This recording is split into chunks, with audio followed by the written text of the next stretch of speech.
kind of saw a couple of picks and bans here and there through the first couple weeks, but it's been in just about every single draft today thus far. And like you said, getting a lot of ban focus as well. Yeah, absolutely. Kinetic going to be banned away as well. Wouldn't be surprised to see things like the Fortress, the Reza, Anchor banned away here. We have seen some other people straying to other bans, but generally that's been the focus. And then once we get to the first picks, that's when things will start to get interesting. And this second ban for A-side is always the interesting one to me, because it indicates a lot on what you actually want to be picking up for yourselves. Looks like Kensei is going to be banned away, which means that either Reza or Anchor would be open. We've discussed Anchor as a first pick. We're kind of undecided whether that's doable. Obviously, we saw Queso last picking it and having tremendous It's not so much that we're undecided, it's more that we're in disagreement on first picking it. I think it's a great first pick. I don't think it's a very good first pick. We haven't been seeing it as a first pick. I like it as a late pick. Grumpjaw ban is surprising, but you know, 100% win rate so far. Absolutely, and again, the top teams have been picking it. Yep. But this does mean the Fortress is open for the first time in a long time. It'll be interesting to see if that does get prioritized, but it doesn't look like it's going to be the first pick. At least it's going to go to Tony. I like the Tony pick purely because nobody's realistically going to pick Reza and Anchor in a team. Maybe you could. I guess you could. Maybe you don't see that because they're often banned, I guess. But Tony, I think, incredibly strong right now. I think he's been underrated, honestly, and how high up the draft. I mean, he's usually picked pretty early in drafts. Yeah, but it's usually like second, third, fourth rotation. He's never seems to be first pick, but name a better jungler right now. Yeah, I mean, that's a very good point. I mean, he definitely can control the jungle. I'd say I would put Grumpjaw above him at the moment with just the amount of early impact you can have. But Tony's just scales a lot better into the late game than Grumpjaw, so you're kind of shoring up your roster for that. And you look at the draft right now, those just 3 heroes, very much late game scaling. And even the Baron on the other side is also that late game scaling. There's the Fortress going to come through.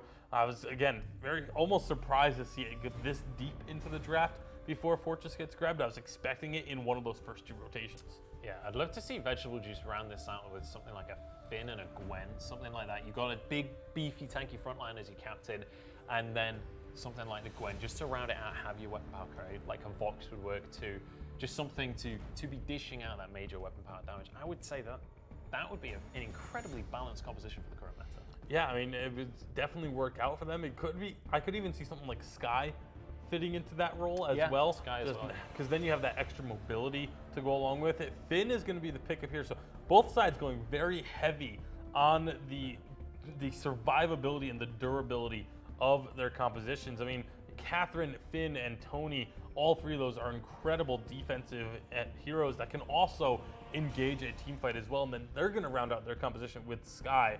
So, you know, again, when you have all these big bruisers and frontliners, I think Skye just works so well because you're able to just maneuver around, protect yourself by staying behind your frontliners, but then when the time is right, you can go deep onto the enemy team's backline as well. Absolutely, and it's going to be Celeste to round this one out. Pretty unsurprising there. They had no CP, they needed a mage. Celeste is open. It's like, yeah, that's reasonable. But it does mean mega late game composition from Polar Ace. They need to be lasting as long as they can across the course of this game. They need this to be an extended matchup. Yeah, and a lot of that's going to stem from the early game and how they play early on. Because if I'm the side of Vegetable Juice, I look at that composition and say, all right, we need to go in aggressive. We have Finn, we have Catherine, we have lots of lockdown early on, and Tony as well for another stun. We need to go in, win these fights in the enemy jungle early on. So now it's how does a team like Polar Ace answer to that? We'll have to find out. Let's take a look at our trending heroes right now. When we're talking about the drafts, we've seen some heroes starting to be upped in kind of their effectiveness. We've seen them in a lot of drafts, but Finn and Tony especially, Samuel as well, incredibly strong right now. What's been going down in favor? Definitely Malene and Vox. I'm starting to disagree with my own. I put Celeste in this graphic. I'm starting to disagree a little bit. I think she's doing really well right now, but it's about time we jump into this game though. It's going to be Vegetable Juice going up against Polar Ace. It's time to jump on to Sovereign's Rise and find out who's going to be able to take this one. It's kind of an unknown, and it's time for Scoundrel and Flash X to take it away and let us know. Here we go, ladies and gentlemen, North American VPL, and we have Vegetable Juice taking on Team Polar Ace. This, on paper, looks like another Juice victory. Not quite the Flash X Juice, but definitely a Juice of some kind. And they obviously on paper look like the stronger team. I even being a European player, recognize some of these names. I've seen them on some VG players solo queue games on North America. So they look like the stronger team off the outset. We know they've drank their vegetable juice. If they have the Flash X juice on top of that, that is one healthy combination. But yeah, vegetable juice coming in here definitely is the more veteran team, if you will. Granted, I don't know that they necessarily have any of the like pro top tier experience, but certainly Fez, Suki, Blanks have been around the block, have played quite a bit. Things in North America, though, starting off much slower. If this was Europe, there would have been 7 kills by this point already. Yeah, North America taking their time a bit more. How have we got to a point where it is Europe that is the region that Clown Fiestas it at level 1, and it's North America the one that takes the time? How has this happened? I don't know. Like I really just don't understand it. North America going for the more calculated play. I think if you want to play tiebreakers, I think that this slower start is much more similar of East Asia. So North America maybe taking a page out of East Asia's book. East Asia, on the other hand, maybe even feels a little bit behind after Tribe winning Worlds in 2017, wanting to try and mirror just to imitate the North American strategy. But I mean, this should be a great game. 2 very good compositions coming out of both teams. Oh, that was a nice delay on the Tony engage there onto the Celeste. She used the core collapse thinking that he was going to engage with his A, and he held it, let the core collapse Joe down, and that's going to be a double kill. I don't even think that yeah, they both used their flask, but a little bit too late there. A quick double kill in the early game right now for vegetable juice puts them off to a good start. Definitely a great way for vegetable juice to start things off. Tony with the double buffs. Not only does he have the stun, the taunt, he had the slow with his basic attacks. Super good. So 2 really important things in this matchup. Both teams essentially have 3 tanky frontline heroes. Vegetable juice with the Tony, Kath, and Finn. And then Polar Ace, on the other hand, the Fortress, the Churnwalker, and the Arden. It's going to be so important for these backline carries. The Sky and the Scarf on the side of Juice, and the Celeste and the Baron on the side of Polar Ace, to make sure they are positioning well and cleanly behind their tanky front lines in order to make sure they're maximizing their damage. Aggressive by Juice there, but they didn't quite steal away the CP buff. That actually went over to Arden. So denying it from the Celeste is a good result for Vegetable Juice there. They might not have got much more than that, but denying that CP buff from the Celeste means that Suki on this Scarf is going to be a bit more, I guess, impactful in trades should they come to take them. Yeah, And, because he was able to get his own crystal power buff, that's just going to give him straight up a lane advantage. You're going to be able to put on more pressure. You're going to make sure that Celeste isn't just completely free farming. A little bit interesting rotations, the Celeste and the Baron sharing the jungle, whereas it's actually the bot laner and the jungler on the side of Juice sharing their rotations. Yeah, and you can see a very late game orientated carries coming out from Polar Ace as well, with the Baron and the Celeste. I mean, that is a composition that's going to take time to get online. I'm not saying that Scarf Sky isn't that, but they definitely spike a little bit quicker than the Celeste and the Baron do. So obviously, if you're looking for a mid-game advantage, Juice definitely has that. I definitely agree, and considering the fact that they've picked up these 2 kills already, established a little bit of a gold lead, definitely puts them in a great spot to press that mid-game advantage. But I do think that if this game goes too late, the Baron and the Celeste are going to outscale, and I think with their front line, with the Fortress and Churnwalker combination, on paper, from a draft perspective, I think puts Polar Ace in a really good spot. It's just going to come down to, are their mechanics strong enough to be able to match those of Juice's? Can they keep their composure? Can they play patiently enough to allow these heavy carries to get to the point that they need to be in order to carry the game?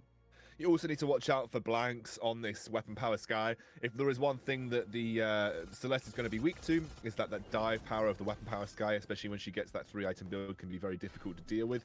Although, like I said, I love that front line. There they go. They're diving onto the Celeste now. She gets stunned up. She could get taunted in just a second as she walks away, but the stun does come through, and the disengage is there once more coming out from Polar Ace. They group up as a unit. Think Fortress ended up getting the CP buff. He did. So once again, an aggressive push by Vegetable Juice does not result in a CP buff for them, but does deny it away from the Celeste once more. Yeah, I mean, still no kills turning over there, but that's still a win for the side of Juice. But I think Ace can actually be happy. They did at least secure the buff for themselves. Sure, it's not going to the hero that you want it to go to, but you're at least keeping the golden experience in the pocket of your team. And Juice gonna have another great invade, stealing away that weapon power buff. Yeah, nice death from above going on to try and zone out away from the Gold Oak. There's the ultimate coming through. I think that is going to go over to the Tony. Yes, it does. And they managed to steal away 2 camps there. Unfortunately, no one from Polar Ace in a position to be able to try and contest that and go for a weapon power invade onto the side of Juice. So they will just leave it at that. One thing I have been impressed with, by the way, from Polar Ace, even though they are, you know, slightly lower caliber team than Juice, their vision control has been pretty sick. I've been pretty impressed with the way that they've been getting those scout cams down left, right, and center. And again, like you just saw there, an element of it demonstrated as Polly tried to back and was spotted out by another scout cam that has been, you know, it's been so florid from the composition or the team coming up from Polar Ace. Warding and T-warding, definitely super important, making sure your team has an advantage. I love this out of Juice. This is actually, I think, another defining feature that separates North America from Europe. I think North America does a much better job at grouping at the 6-minute mark and taking that ghost wing as soon as it spawns. Much better than Europe does. They're not scared to just go for it. Even though they didn't have any kills, they recognized where everyone was on the map. It was great map awareness. And even if Polar Ace tries to contest that, Juice understands that they have a lead, that they have the better early/mid-game composition, and they're pressing that advantage in their favor. I definitely think that that's a room for where Europe can improve overall. Yeah, I think Clash is one of the only teams that does that to a sort of very high level where they constantly pressure the Ghost Wing as soon as it spawns. And I think that's one of the interesting differences in regional meta that we have, that North America, they aren't so aggressive early. They don't put so much pressure on invading buffs as Europe does. Europe is super all about that sort of invade on the weapon power and the CP buff every single opportunity that they get. North America, they will try and do it, but they won't commit, you know, their life and soul to getting that that CP buff or that weapon power buff taken away from them. Whereas they will go for something like Ghost Wing super early on. Absolutely. The duo of Catherine and Tony, so strong, able to pick off Benji up in that top lane. The amount of crowd control that pairs between those two heroes is so strong. One stuns, one taunts, the other one stuns. Very, very hard to get out of. Baron needs to hit level 8 to get that overdriven jump jets to be able to counteract some of this crowd control as soon as possible. And if he is continuously punished for poor positioning and is unable to block those abilities, that is also going to be critical in playing in Juice's favor. What I did like there was because the fact that Celeste and Churnwalker went up to deal with the invade on the weapon power buff, it meant that Scarf, the turret-taking machine that he is, got that mid lane tier 1, which is not a common turret that you see fall in the early game. Especially because it's so easy for mages in general to clear waves that you very often don't see that go down before the side lane turrets, where you often have mismatches in terms of range and numbers. But now that that's open, that allows this Juice team to wander the map and be a bit more aggressive. Like you see here, the roams left, right, and center. Yeah, absolutely. Great rotation up to the top lane. Baron, again, he jump jets. Not only did he get stunned immediately afterward, Catherine put up her Stormguard bubble. Baron did a ton of damage to himself, and then it was just a huge blast tremor coming in to take off the kill.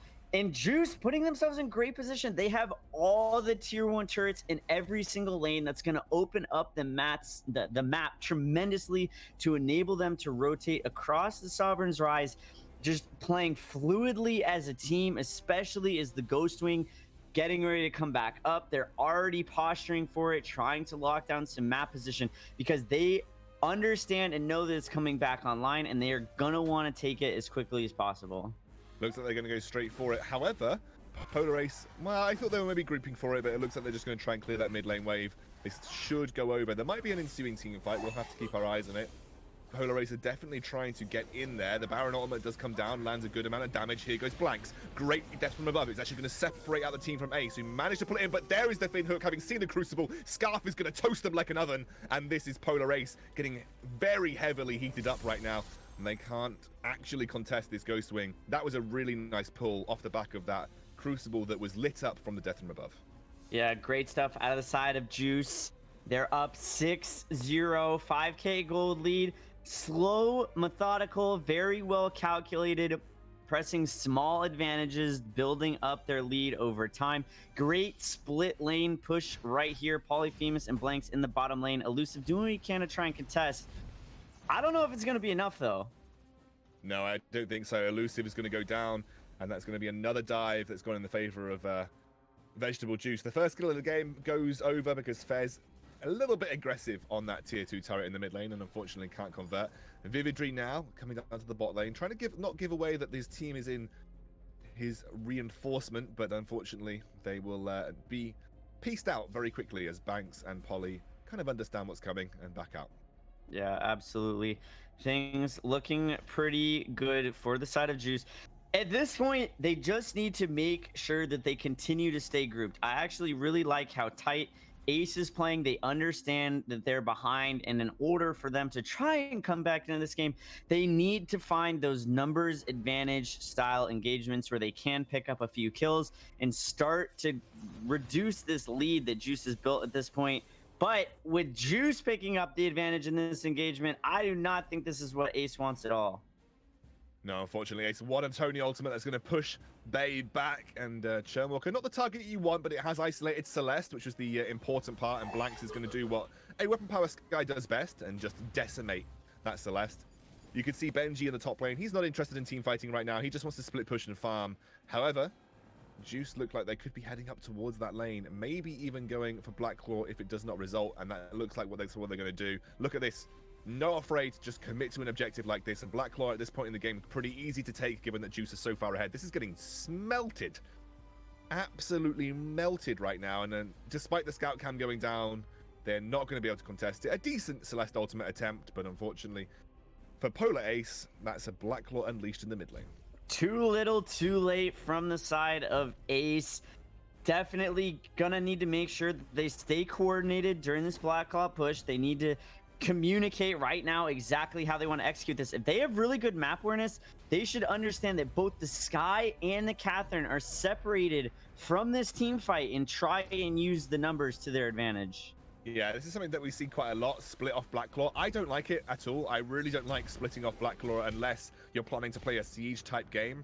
And the problem with this situation right now is that if a gauntlet came out and they just wanted to engage, this is a 5 versus 3 situation, and with no teleport boots, there's no way to do that. However, Polar Ace do not feel comfortable making that engage, and actually, despite the fact that this was a massive numbers disadvantage and a power play on the map that could have been made to try and find Polar Ace way back in, they are not confident enough to commit to the fight, and with Ghost Wing just having spawned, that's going to be an easy back out for Juice and another objective to add to their notch.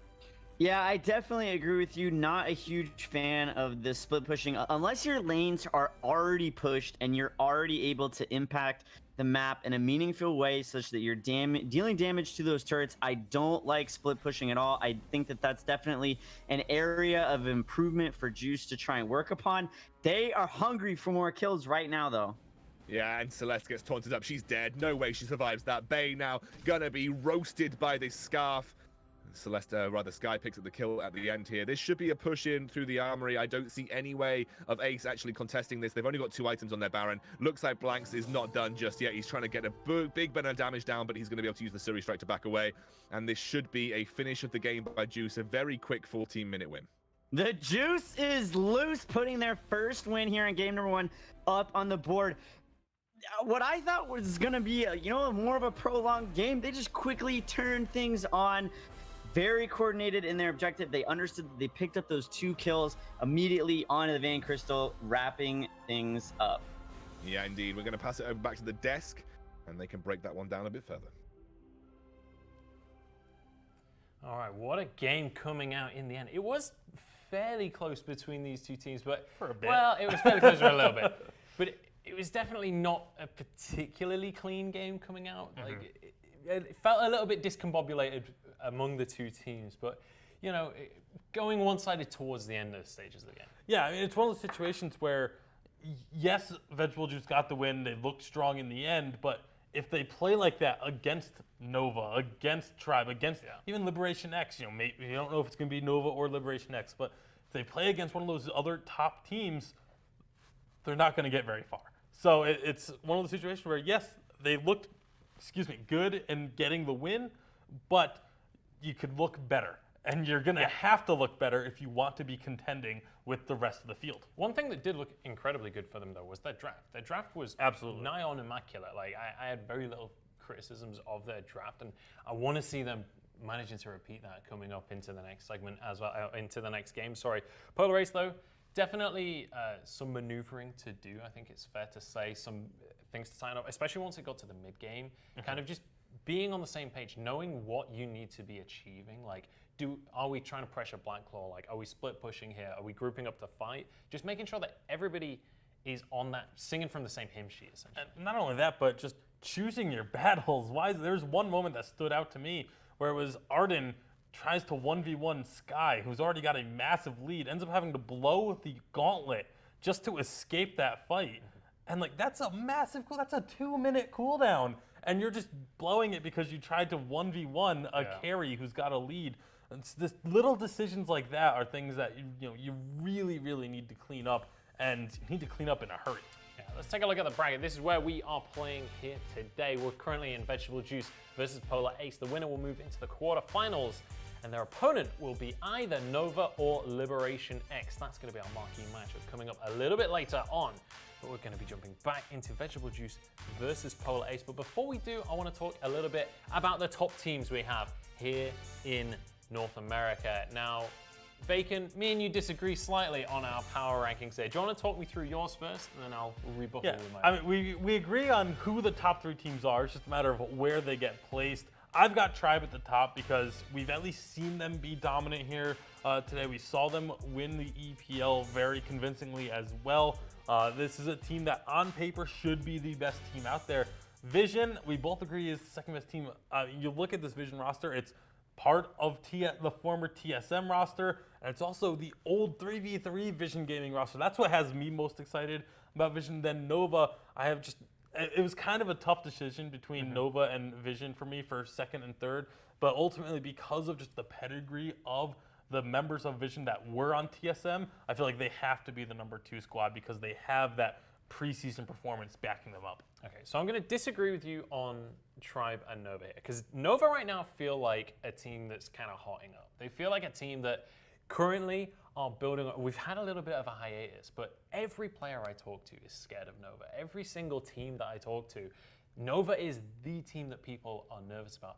Tribe, not so much. In the preseason, they finished third, and then more recently in Excoundrels tournament, they finished first, but most of the top teams weren't playing in that tournament. So it feels like, yes, Tribe have looked fantastic so far in their games. I'm not trying to take anything away from Tribe here, but we actually haven't seen that much in terms of big name teams that they've beaten recently. So against the big name teams, they came third in preseason. So I need them to prove something to me here. I need them to take these big games. And Nova, from what people are telling me, and Vision as well, these are the 2 teams that are really scary in League right now. But the 2 teams we're talking about right now, Polar Ace VG versus Vegetable Juice. Our draft is underway. Kinetic going to be the first ban.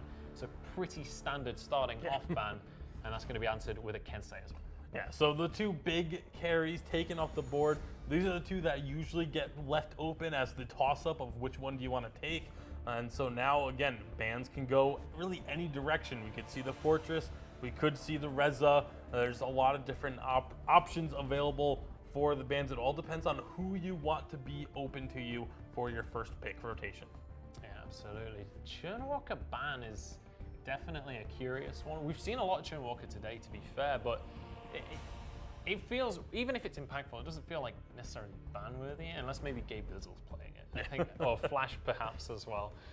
But Anchor going to be banned away, which means Grumpjaw first pick. That's, I mean, Reza's open as well. You could have gone with the Reza Fortress as well, but Grumpjaw definitely. Grumpjaw has shot up in priority this week. They banned it away last game. Now they get it on their hands. If they feel like it's the strongest pick, then they feel like it's the strongest pick. So obviously, they didn't want their opponents to be able to play it in game number 1. So you have to do something different. If you're Polar Ace and getting this Grumpjaw is something a little bit different, maybe they can use this Grumpjaw to get that early game pressure and potentially look for early game team fight victories.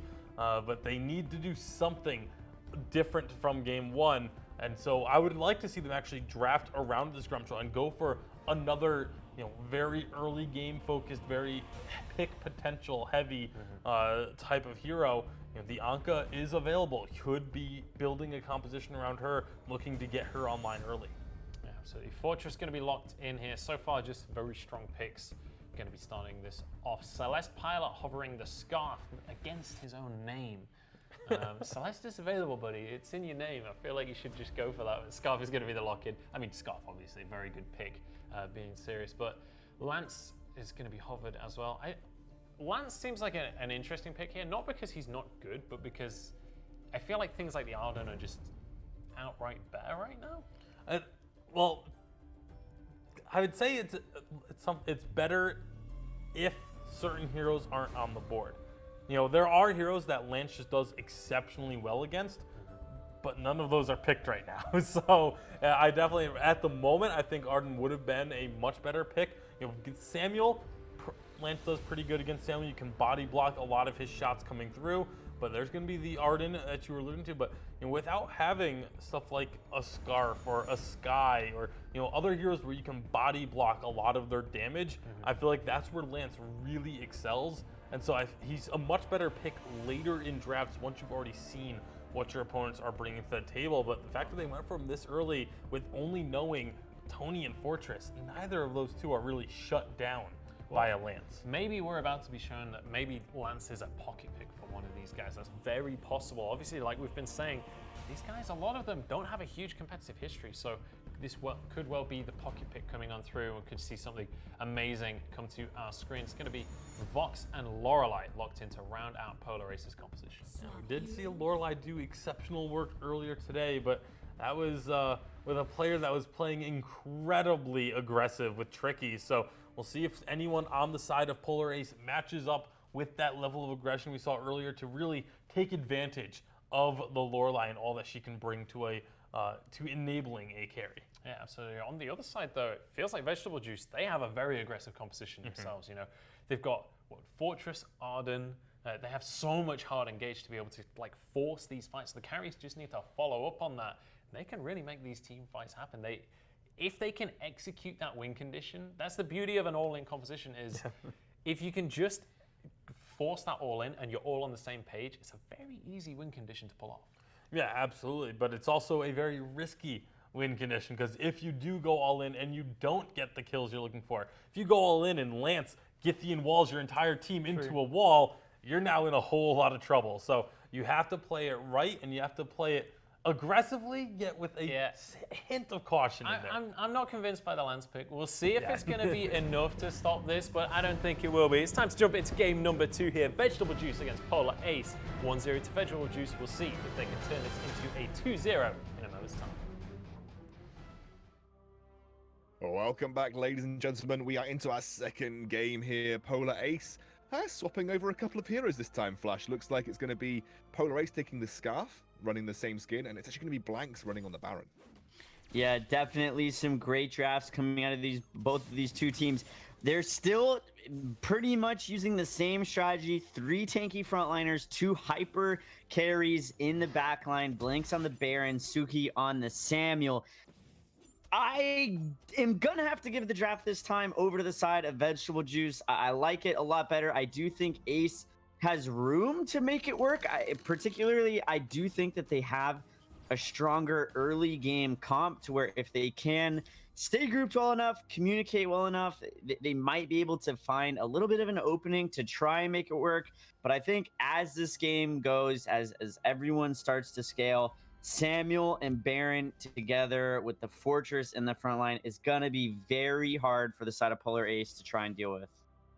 Yeah, I think you could be right. And I think as well, what we've seen from Vegetable Juice is they're very good at pushing advantages. You have the Samuel, which spikes a lot earlier than the Baron, so it will provide some kind of mid-game presence against the thing likes of the Scarf and the Vox. And then when you get to that late game, you've got this powerhouse Baron who's just going to rip through any front line anyway. That's just kind of what Baron does.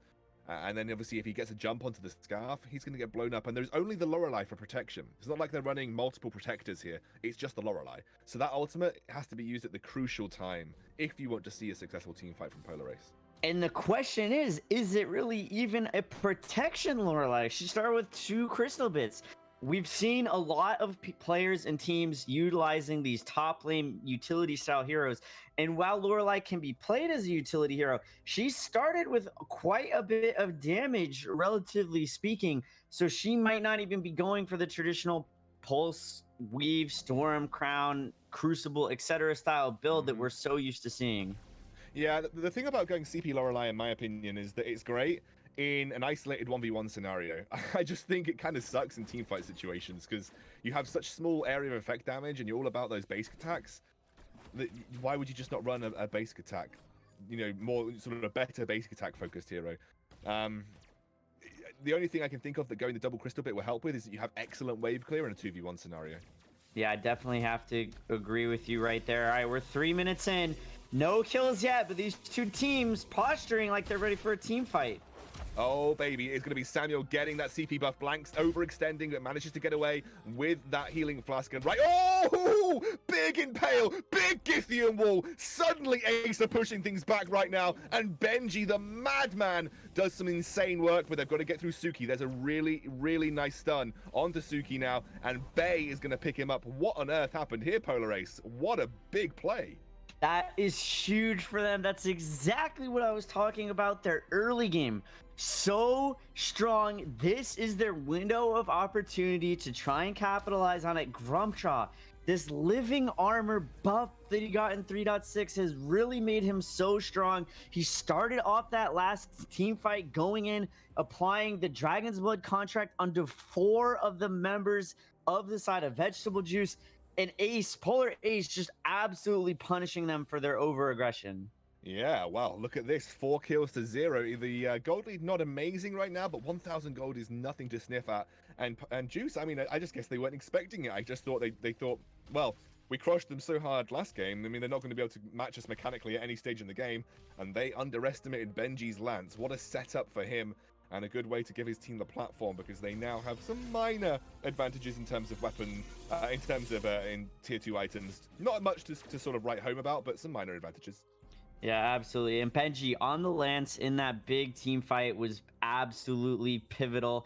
The Impale was beautiful. The Githian wall was beautiful. If he can continue to replicate that same level of mechanics throughout this game, that is going to set his team up for success 100%.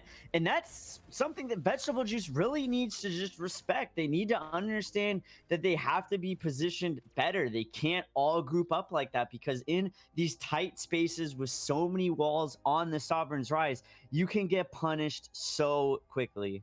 They're not even really respecting that there could be vision there for Polar Ace right now, and there is that scout cam. Benji uses the Githian wall defensively, doesn't have it to set up for the stun, but it doesn't matter because Elusive picks up that CP buff. Doesn't go over to Celeste, or rather the Scarf. I'm going to call it Scarf because it's going to get confusing if I could call her by a name. But it's not going to go over to the Scarf, but it does go over to someone who will make use of it. And it is looking like Elusive is going for a very CP-heavy Lorelei build. Yeah, absolutely. There's definitely going to be a lot of damage. Suki in a little bit of trouble. He needs to kite away here. Great pressure by the side of Ace. Yeah, but that's the Crystal Treant that they're going after. Unfortunately, they didn't get the kills that they wanted, and therefore that's allowed Juice to recuperate, and that's going to be a Crystal Treant going over to the Samuel. There is no group up around 6... Well, there is a group up around 6 minutes here. Can they go for it without getting engaged on is the question. Lorelei in the top lane, she's not there at this point in time. Samuel picks up his first big item spike. Now they're looking to go in. Vividry actually gets out. There's the Oblivion. Nice dodge. Fancy feet. Left, right, and center right now for Polar Ace. And it is going to be a very risky Ghost Wing if they want to go for it. They wanted to take that level 6 group up. Looks like they're going to continue to do so. It is risky to do this, though, Flash. I actually think that this is a great, very knowledgeable play out of the side of Juice. They see the Scarfs in the mid lane. They see Lorelei in the top lane. They understood that Grumpjaw was really too low to contest. There is going to be a little bit of pressure from Box and the Lance. Not going to be enough, though, to steal away that Ghost Wing. Yeah, I think if Polar Ace were a bit more organized, that could have been a fairly easy contest with the Scarf there. Just because everyone was running so low, you didn't need to commit. You could have used Spitfire and Goop just to create a bit of pressure. So I think a better team actually might have punished that. But I agree. They saw the back of the Grumpjaw. They knew he'd back. They knew they had a man advantage on that side of the map. And with the Scarf pushing mid lane, I guess they made that assumption that Ace weren't going to contest. So it was a really nice heads-up play. I just think if Ace had been a bit more confident, that was an easy contest for them. Yeah, I mean, every team definitely has different methodologies as to how to play different objectives. I think that you do have to give credit to Ace for their top lane pressure. Big team fight, though. Another, they're just not respecting that Lance. He gets another big impale, and now Vox looking to clean up. Oh, when are you going to learn, Juice? You just can't let them do this. That's a big, big taunt, though. This could be time for blanks, but that's an early fountain. A fountain first item coming out for Benji, not going for the Crucible, and maybe that baited Juice a little bit there because they obviously didn't have that in their arsenal because Kyo had already died off. And now, it looks like Polar Ace going for this mid lane tier 1, and suddenly Juice not in that commanding position that they were in the previous game. So despite Juice having the Ghost Wing buff, it is Ace who continues to dominate this mid game, continuing to really just excel at the early game pressure and very small lead that they had. They're 6-0, much, much better confident gameplay out of the side of Polar Ace. Definitely a really good display of composure, not to get inside their own heads despite dropping the first game. And they're going to look to pressure this bottom turret, which is the last tier 1 turret they have for the side of Vegetable Juice. And once that goes down, it's going to be very easy for Polar Ace to be able to rotate across the Rise and continue to pressure all lanes. And you can see Scarf actually hitting some nice item spikes. He's already picked up that Spellfire, has got a decent amount of gold in the bank. One of the things is that I'm impressed with that they are keeping up in CS. You know, something that I think they fell behind really easily last game is that their CS was very, their CS was struggling quite heavily. But this time around, they're CSing really nicely. And actually, Polar Ace with a 2,000 gold lead now. So they've actually extended that gold lead that they had in the early game. Is it enough, though? Because Blanks has already picked up his Serpent's Mask, and he's very close to finishing that breaking point. That is a Baron that is accelerating himself towards a late game weapon power build here. And actually, that puts a timer for Ace to do more than they are right now. Absolutely. He's level 7, so he's still behind in terms of the carries. You have Vox sitting at level 8, the Scarf sitting at level 8. But once Baron picks up level 8 of his own, being able to dodge out a lot of the crowd control from Lance is going to be critical. Suki, though, why weren't you with your team, my man? That's the wrong side of the rock that you want to be on. Suki has not had a good game. He is 0-3-0. Now, he is keeping up in terms of item spikes with this Scarf to an extent. He is at 2 items. Scarf looks like he's going for a little bit more of an expensive build, though. As you can see, he's working towards what I imagine is going to be a Dragon's Eye next. And now, Polar Ace are the ones to take that initiative and go for Ghost Wing. And unfortunately, Juice just not in a position to contest. Fez maybe looking for a Miracle Steal, does manage to piece out of the Githian wall, but not piece out of the Impale. Has to ultimate over the wall. Is that enough, though? Vividry doesn't get the ultimate, but he has got the charge onto the turret, and I don't think Fez has got any way of protecting himself. That is the passive shield coming through, but unfortunately not enough. We have a fight still going on, though, as Kyo over there forcing his team to back out. And Ace, oh my word, this is a complete turnaround from their previous performance. Much, much cleaner. Just look at their positioning, the way that they're grouping, the way that they're breaking down these fights. They understand where to split, how many resources they need to allocate towards different objectives. If you're on Vegetable Juice, you need to work on your positioning. These guys are constantly getting caught out. They're not together as a team. It was something that they did so well in game 1, but now that they're behind, it's really showing, and Polar Ace is doing an absolutely phenomenal job of capitalizing on it, especially as the Bay is going back in on this Fox. And the Arden has to use the gauntlet to get out of there. Not a great gauntlet in terms of stunning everyone up, but it will be enough to keep him safe. He also uses the fountain too. And that means there's no way there's going to be a CP buff contest. I think one of the major mistakes that Juice made is they just kept running like lemmings into that CP buff area from Polar Ace, thinking they could contest. And the Lance was punishing them every time, and that has resulted in what you see here.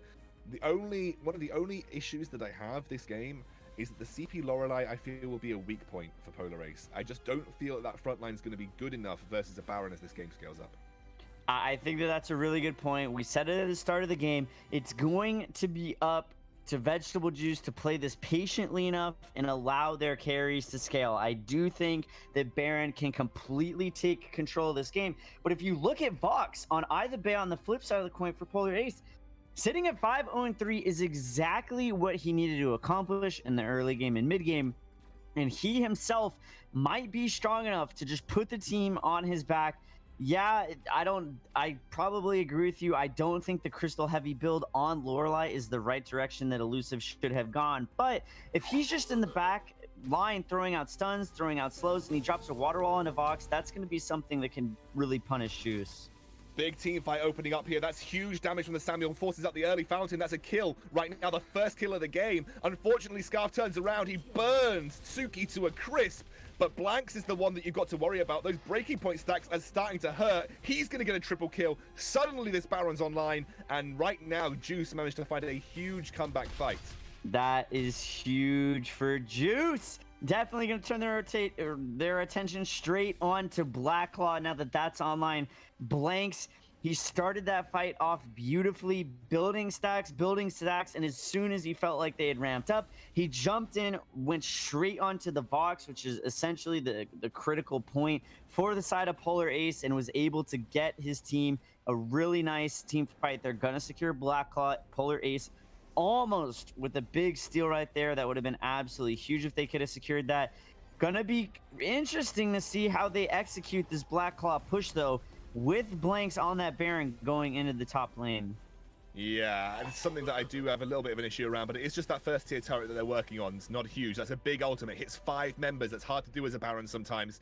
And now Juice are being forced back, or Juice are forcing Ace back from this tier 2 turret. Blanks finally joins. That is an aggressive push coming out, just zoning away with the Fortress. The Tony jumps in to give them space for this tier 2 turret, and a 2 turret take off Blacklaw. Is it good enough? It is good enough for them to now work their way towards Ghostwing. I really like this from Juice. Super heads up play. They understand that Blacklaw still has a little bit left in his tank. Blanks goes, steals away the weapon buff. I think that they're just trying to bait out the Blacklaw at this point. If you're Ace, you do have the cam down there, so they know that it's not too much of a threat. But on the flip side, if you're Juice, you see Lorelei in the top lane, why not go for it? They see the recalls come out, they see the cam, they can go in, get rid of it, and this might be a free Ghostwing for the side of Vegetable Juice. Really nice positioning from Fez, if I'm completely honest there. Flash, he just waited. He was like, okay, we're going to make them think that we're not doing it. They might not want to commit because they don't have the man advantage. As soon as they backed, free Ghostwing for Juice. They are quite low now. That's a big Vox ultimate. There goes the Arden Gauntlet. This is going to be a huge one if Juice can take it. Massive damage. The splash damage left, right, and center. That's a double kill. Is it going to be a triple? He's got the squishies on the back line. Blanks is searching for it. He might get the triple. He does. He's converting. He's going for the quadra, but it won't be the penta as the Grumpjaw backs off. And so we'll have to cut the hype a little bit short, but that is late game Baron online now. The build, Serpent's Mask, Breaking Point, Tornado Trigger, very popular build among weapon power carries because of those changes to Tornado Trigger and how powerful Serpent's Mask is right now. And he is hitting like a truck. Ace, it's a Baron. You can't group against a Baron. You're going to give him way too many stacks. Blanks, just 1 jump jets at the start of the fight. Got him up to almost 10 stacks. At that point, it's game over. He's going to be dealing way too much damage. You can't do that. You need to be able to stay spread out. Otherwise, Blanks is just going to completely take this game over. And then Elusive, one of the squishier carries in this game because he did go that crystal power path.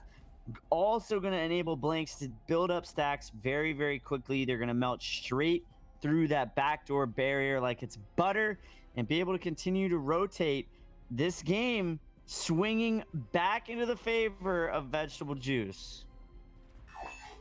And Juice look like they're in a great position to close this one out soon. They have Blacklaw coming back online moderately quickly, and they can take that when it next comes up. They're going aggressive in the jungle, though. They want to take this. They do get that Gold Oak. And now, oh, what a great Tony ultimate. That's isolated the Vox, well, I think the damage, the fortified health coming up from the Slumbering Husk was enough, I thought, but that was just going down to Tony at the end of the day. This might not be a massive winning team fight. I can't quite tell at the moment because Suki manages to get a huge Oblivion off, zoning away the Lance, and right now Tony chasing the Grumpjaw down the sidelines. Not a massive win team fight. They still have lots of wave clear to deal with the Scarf and the Lorelei, but I was just not expecting that. That was a massive Tony ultimate. I was thinking that if you're Vegetable Juice, you might want to wait until the Gauntlet comes back online. It was critical in the team fight prior. It's not going to matter, though. Baron, again, Blank's doing such a good job. His positioning has improved dramatically compared to the start of the game.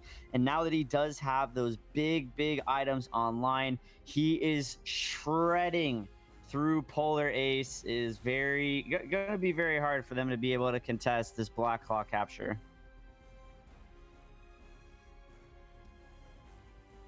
Definitely going to be taking down the Black Claw Ace. Positioning like they want to contest just a little bit, but they little bit too late. Black Claw on the board, coming down the mid lane. This might be the final push of the game coming out of the side of Vegetable Juice. Sorry to leave you there, Flash. I got a phone call. Had to quickly pick it up. But thank you so much for covering me. Oh, you're so welcome.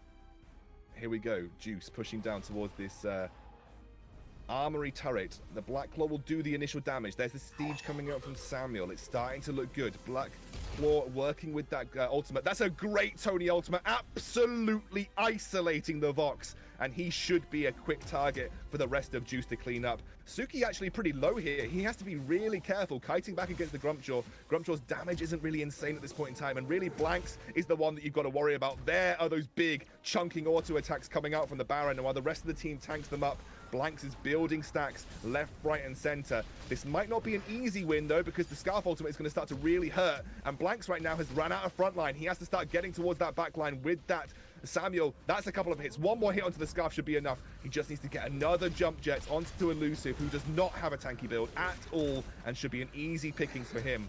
Vividry already used his A, so can't jump onto the fountain. But I think at this point in time, Black Claw, Suki, and Blanks will be enough to win this series out, and especially as Fortress just teleported back in. So this should just be a final push here from the Fortress with the Black Claw, and they should be able to clean this one out. This will be a 2-0 victory for Juice. Well played, Vegetable Juice. A clean 2 victory indeed. Game 2, though, not as clean as Game 1. There's definitely areas for them to improve. I like this stuff. I think that this is definitely a team that some of these other teams are going to have to pay attention to, going to have to watch out for, because there are moments that it looks like very high-level Vainglory gameplay that is definitely respectable, and I think Juice can be very happy about going forward. Yeah, right. Well, that was an incredible game. I think, to be honest, Polar Ace really showed a lot of heart in that early game, and Juice had a good amount of gut to bring it to the late game where the Baron came online. But we'll hand it back to the desk and now see what